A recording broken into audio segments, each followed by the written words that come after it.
was like halfway through December and I just realized I never got my video for my November favorites posted. It's like the 13th. Yep.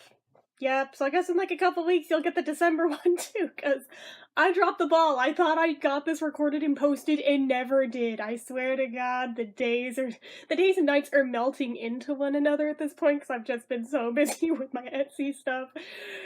I don't know where one day ends and the next one starts at this point because I'm getting so little sleep. I still have 28 current open orders that I have to get done and in the mail in enough time to reach their destinations by Christmas. So, you know, sleep is a funny concept right now. But anyway, recording this, because I also realized I haven't recorded in like a week. I should do that. So, I'm realizing both that and that this one never got done doing a thing. So hopefully I'll get more done today too, but work with me, guys. So, first, there's not much on this list, honestly, and a lot of them are just stuff that I reviewed last month. So the first couple things are two of the Halloween soft lips, the Marshmallow Ghost, whoops, and I dropped the other one, and the Salted Caramel, Candy Apple. It's okay, I don't dislike it, but I mean, it wasn't favorites worthy. These are the two I've been using like crazy, and will probably use all the way up in no time flat.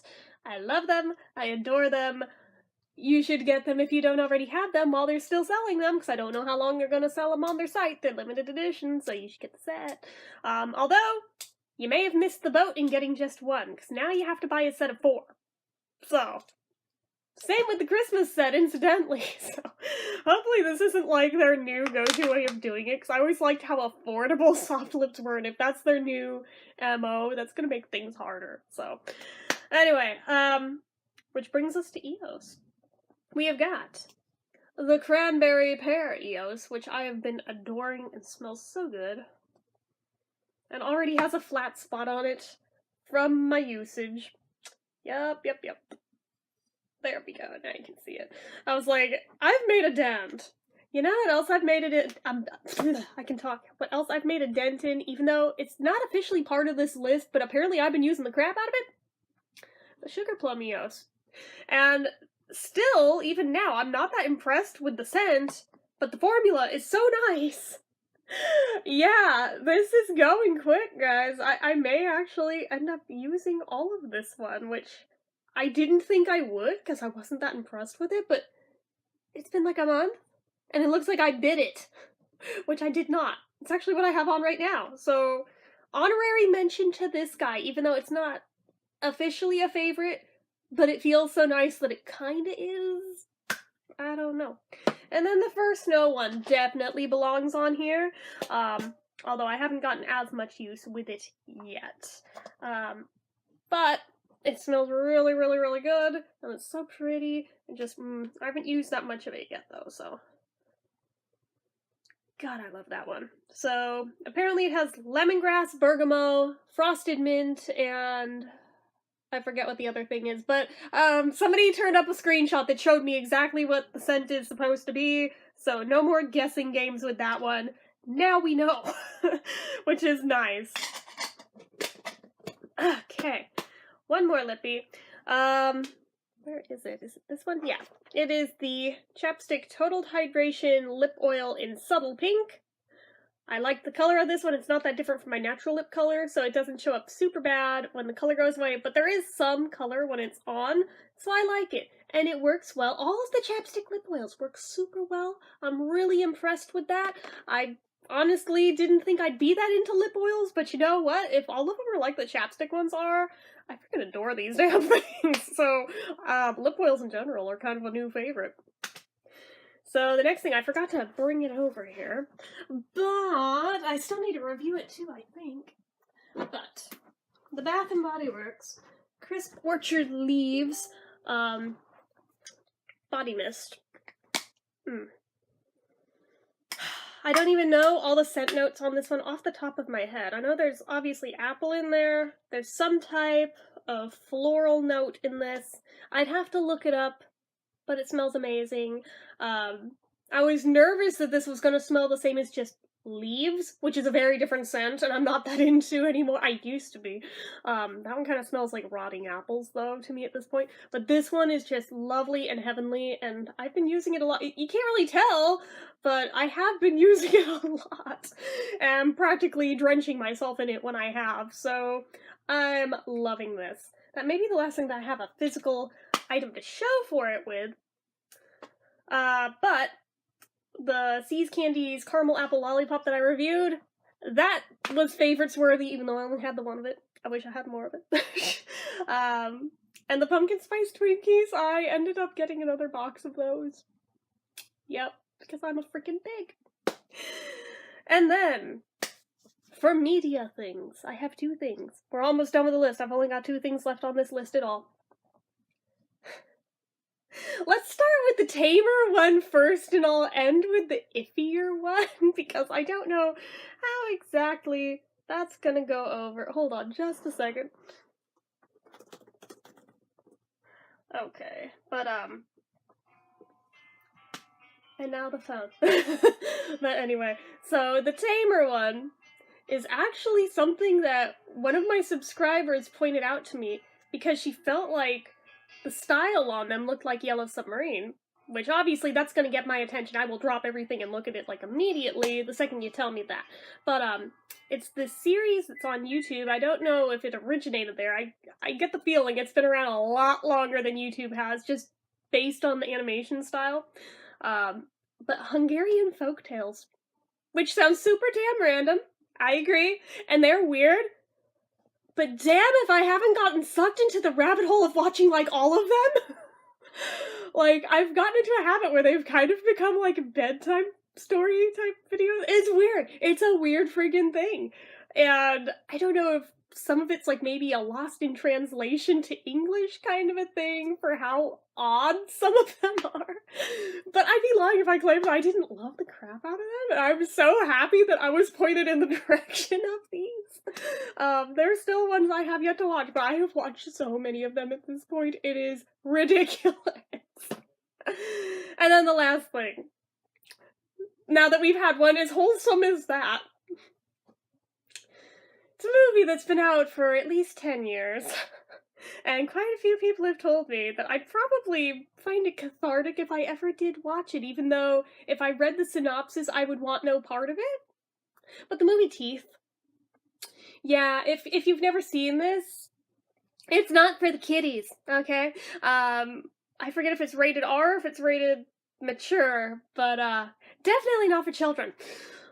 So basically, I was given the heads up that it is very rape heavy, so I probably wouldn't like it because of that, but at the same time, because of what the plot point is here, I would probably love it and be like, oh hell yes.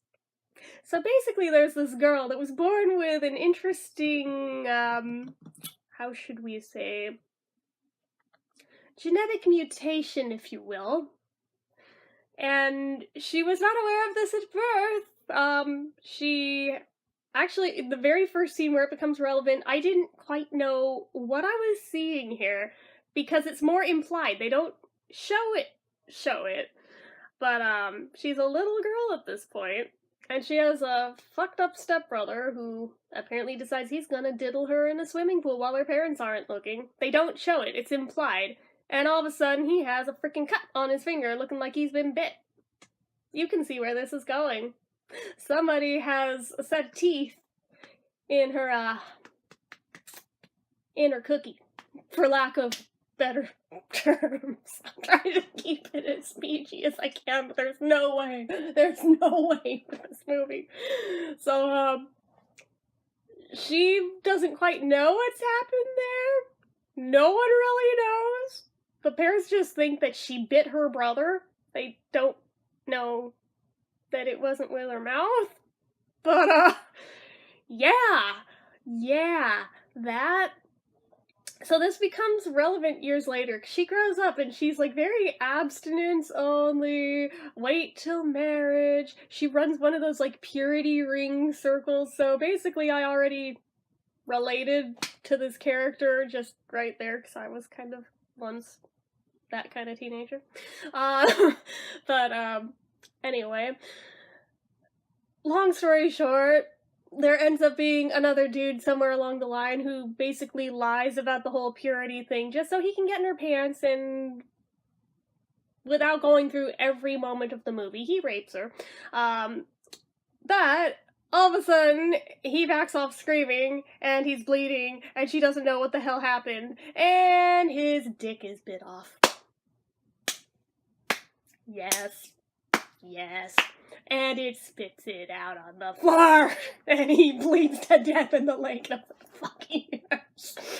Because I have issues, but, and I was like, oh, I understand now. I understand what happened. Holy shit.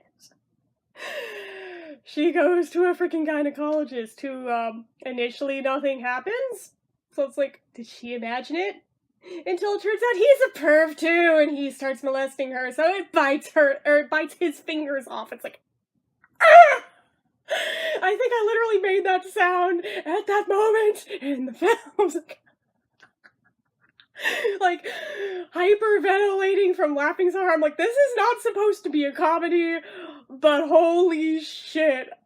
Wow, this is therapeutic on levels that it probably shouldn't be, but holy shit. I kind of wish I had a secret set of teeth somewhere so I can bite them off, but, my god. And then it happens that she has another victim too, as of a point of, she wants to see if she's even able to have consensual sex. Apparently she can.